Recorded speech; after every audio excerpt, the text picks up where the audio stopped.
Hey, what's up, movie lovers? Welcome back to Piko Cinema, where we geek out over the silver screen like it's our full-time job. Because, let's be real, it kinda is. I'm your host, and if you're new here, smash that subscribe button and join the squad for weekly deep dives, rants and raves on everything from indie gems to blockbuster beasts. Today, we're cranking up the hype with the top 10 highest grossing movies of 2025 so far. Yeah, it's only mid-October, so the final tally might shift with holiday heavy hitters like that rumored Avatar sequel, but these flicks have already shattered records and packed theaters worldwide. We're talking billions in the bank, cultural phenomena, and a few surprises that prove animation and nostalgia are still king. I'll count down from 10 to 1, hitting you with the quick lowdown on each. What it's about, spoiler-free, promise, why it minted money, and my hot take as someone who's seen them all twice. Grosses are worldwide as of now, pulled straight from the box office gods. Let's roll. Starting at number 10, The Fantastic Four: First Steps, raking in $521 million. This MCU reboot drops us into a retro-futuristic 60s vibe where Reed Richards, Sue Storm, Johnny Storm, and Ben Grimm get zapped with cosmic rays during a space jaunt gone wrong. Director Matt Shakman keeps it zippy and family-focused, blending origin lore with multiverse teases.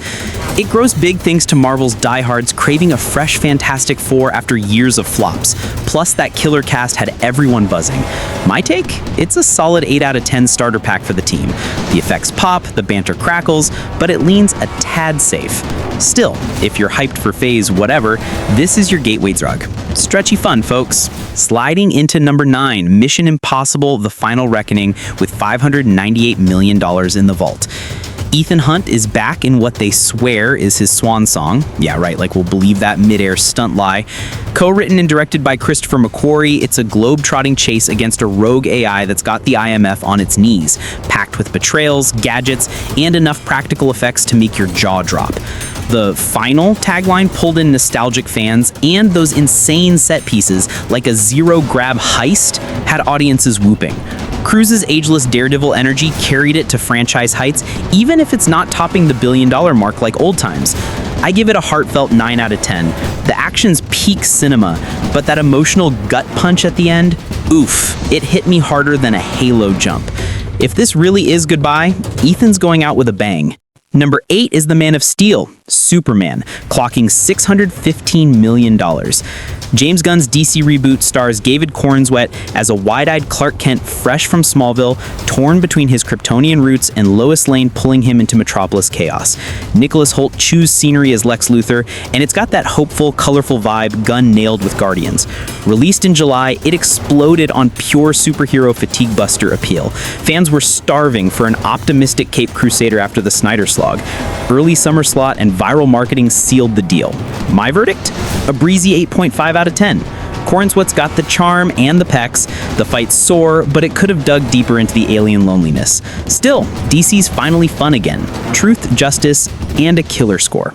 Revving up to number 7, F1, the Brad Pitt racing epic that sped to $628 million. Directed by Top Gun Maverick helmer Joseph Kosinski, Pitt plays Sonny Hayes, a washed-up F1 vet mentoring hotshot Joshua Pierce on a scrappy team challenging the big boys.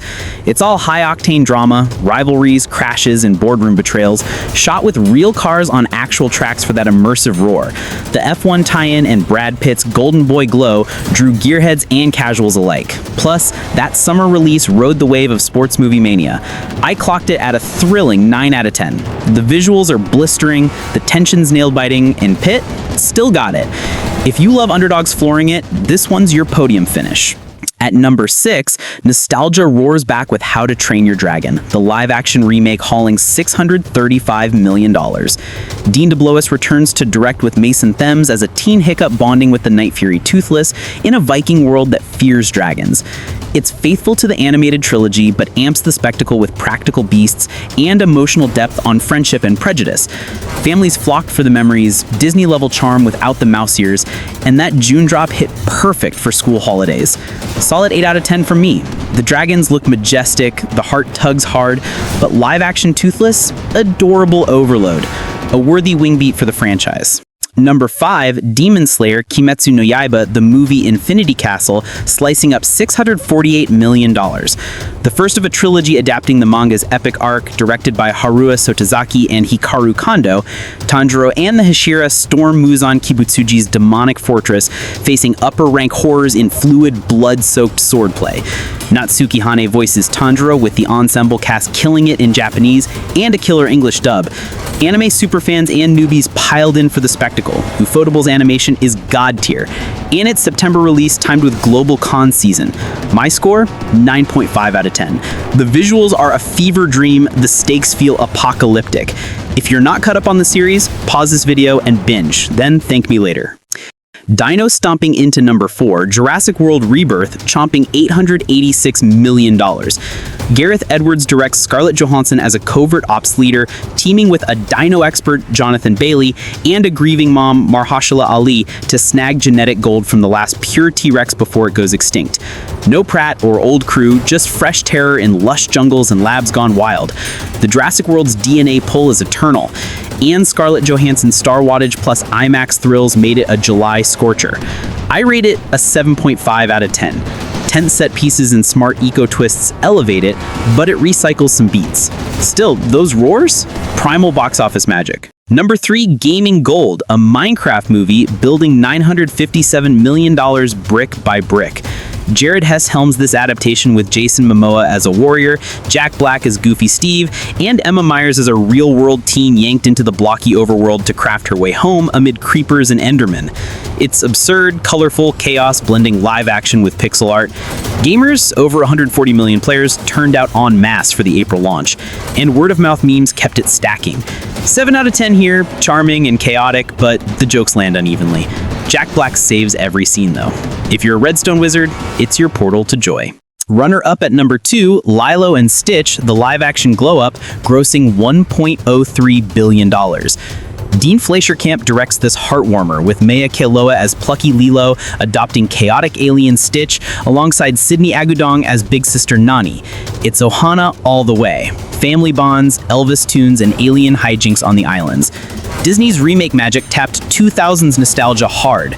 May release was family central, and its inclusive vibe resonated globally. Easy 8.5 out of 10 from me. Captures the quirky soul, visuals pop with aloha spirit, and that ending? Tears and cheers. Disney's back on the billion-dollar board. And claiming the crown at number 1, Nezha 2, the Chinese animation juggernaut with a mind-blowing $1.9 billion. Director Yu Yang returns for the sequel to the 2019 hit, where Nezha, a rebellious demigod, and Dragon Prince Albing get reborn via a 7-colored lotus after a cosmic clash, battling fate, gods, and inner demons in a myth-soaked spectacle. It's got jaw-dropping fights, humor, and philosophy that rivals Pixar. Launching in January, it dominated Asia, hello 1.5 billion plus from China alone, and went viral worldwide via TikTok clips, proving Eastern Animation's global takeover. 9.5 out of 10, no cap. The animation's revolutionary, the themes hit universal, and it's the feel-good epic we needed.